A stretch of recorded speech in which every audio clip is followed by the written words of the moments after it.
Hi, John here. Welcome to part 3, cost of goods or services.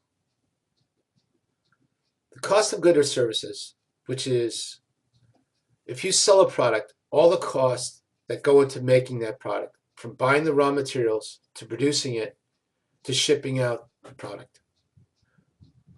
The person responsible for the cost of goods is called the COO, Chief Operating Officer.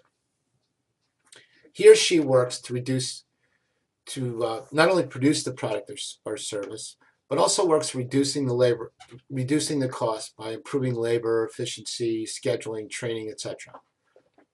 The CEO also works to reducing the cost of goods by checking out better ways to buy the materials. There might be a better price out there someplace.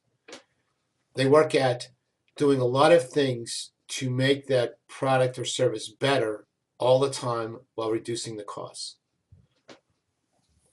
Some typical costs that go into cost of goods are labor, tools, training, maintenance, supplies, vehicles used to deliver the service, factory overhead, packaging, shipping, inventory, and more.